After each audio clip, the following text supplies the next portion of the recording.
Baik, Assalamualaikum warahmatullahi wabarakatuh. Perkenalkan, saya Esa Putri Denisa dengan NIM 220022174. Yang terhormat, Bapak dan Ibu dosen pengampu, yaitu Dr. Sulastri MPD dan juga Profesor Dr. Fahri MPD PhD. Baiklah, dalam kesempatan kali ini saya akan menjelaskan materi yang kedua di dalam buku Manajemen Berbasis Sekolah yang penerbitnya yaitu Umaidi Hadianto dan juga Siswantari, di mana pada bab kedua ini itu membahas mengenai sentralisasi dan juga desentralisasi dalam pemerintahan dan pendidikan.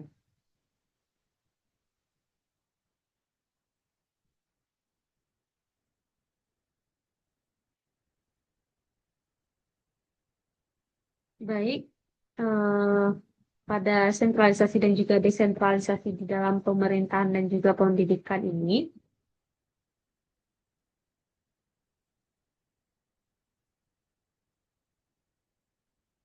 pada masa reformasi di Indonesia yang dimulai setelah krisis ekonomi pada tahun 1997 sampai pada tahun 1998, di mana hal ini menuntut perubahan sistem pemerintahan dari sentralisasi menuju desentralisasi.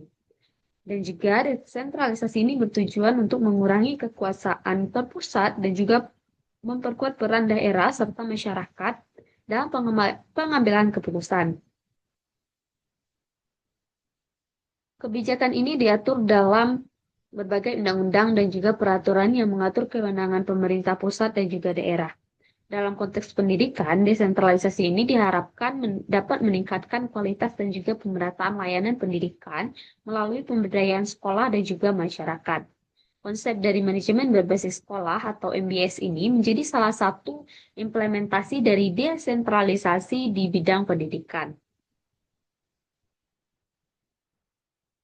Selanjutnya yaitu latar belakang dari desentralis latar belakang dari definisi desentralisasi dan juga desentralisasi, di mana latar belakangnya yang pertama yaitu kegagalan pemerintah pada masa Orde Baru dalam mengatasi krisis ekonomi dan juga memicu reformasi serta tuntutan sistem pemerintah yang lebih demokratis dan juga berkeadilan. Sentralisasi ini yang terlalu kuat dianggap dapat menghambat aspirasi daerah dan juga masyarakat. Selanjutnya, desentralisasi ini muncul sebagai upaya memberikan kewenangan lebih luas kepada daerah untuk mengelola urusan pemerintahan secara mandiri dan juga bertanggung jawab. Yang selanjutnya yaitu definisi dari sentralisasi serta desentralisasi, di mana sentralisasi ini adalah keputusan pemusatan pengambilan keputusan pada satu titik dalam organisasi, biasanya di tingkat atas. Sedangkan desentralisasi adalah penyebaran kewenangan pengambilan keputusan ke tingkat bawah atau unit lain di dalam organisasi, di mana kedua konsep ini bersifat relatif dan juga tidak mutlak, dengan berbagai pertimbangan seperti kewenangan formal, kebijakan, dan juga pengaruh individu dalam organisasi. Selanjutnya, tipe-tipe dari desentralisasi, di mana desentralisasi ini memiliki 4 tipe. Yang pertama yaitu dekonsentrasi, di mana dekonsentrasi ini yaitu penyerahan kewenangan administratif dari pusat ke tingkat bawah, itu tetap berpedoman pada petunjuk dari pusat.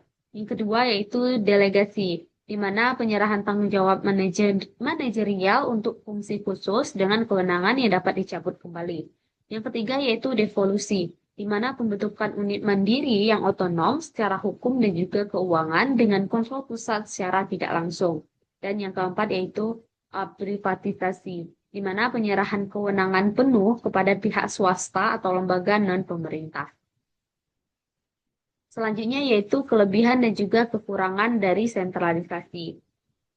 Yang pertama, kelebihan sentralisasi, di mana sentralisasi ini dapat mengkoordinasi dan juga mengontrol di dalam organisasi yang besar dan juga kompleks. Serta yang kedua, pengambilan keputusannya strategis dan komprehensif serta berdampak luas. Yang ketiga, kelebihan dari sentralisasi ini itu dapat membantu karyawan yang kurang profesional. Selanjutnya, kekurangan dari sentralisasi, di mana sentralisasi ini kurang responsif terhadap kebutuhan lokal dan juga perubahan cepat. Yang kedua, potensi menimbulkan birokrasi yang kaku dan juga kurang inovatif, serta motivasi dan juga kreativitas bawahan ini bisa menghambat karena keterbatasan pengambilan keputusan. Selanjutnya yaitu keuntungan dan juga alasan dari desentralisasi, di mana keterbatasan dari kapasitas manajer, di mana manajer puncak ini tidak mampu mengelola informasi berlebihan sehingga perlu mendelegasikan kewenangannya. Yang kedua yaitu respon cepat terhadap perubahan.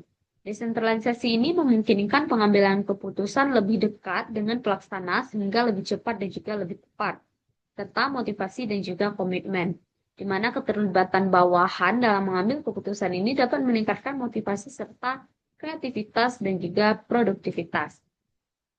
Selanjutnya yaitu desentralisasi dan juga kebijakan pendidikan, di mana pada Undang-Undang Nomor 22 Tahun 1999, Undang-Undang Nomor 25 pada tahun 1999, dan juga Peraturan Pemerintah Nomor 25 Tahun 2000 mengatur kewenangan pemerintah pusat dan juga daerah, termasuk dalam bidang pendidikan. Pemerintah daerah ini wajib melaksanakan pelayanan minimal di bidang pendidikan sesuai dengan standar yang telah ditetapkan. Kewenangan pusat meliputi standar kompetensi, kurikulum nasional, penilaian, dan juga kebijakan pembiayaan pendidikan. Provinsi dan kabupaten atau kota itu memiliki kewenangan pelaksanaan dan juga pengelolaan pendidikan sesuai dengan peraturan yang berlaku. Selanjutnya yaitu peran sekolah dan juga tenaga desentralisasi pendidikan. Yang pertama yaitu peran sekolah, di mana sekolah sebagai unit pelaksana pendidikan itu paling dekat dengan masyarakat, sehingga dapat menentukan kualitas pendidikan. Yang kedua, tantangan.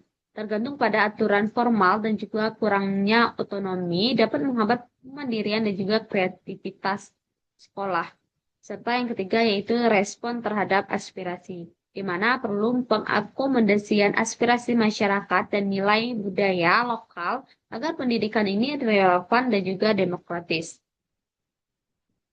Selanjutnya, manajemen berbasis sekolah atau MBS dan juga desentralisasi, di mana pada MBS dan juga desentralisasi ini itu yang pertama terbagi menjadi tiga. Yang pertama yaitu pemberian kewenangan atau pemberian wewenang, di mana MBS ini memberikan kewenangan kepada sekolah untuk mengelola anggaran, sumber daya, dan juga personal secara mandiri.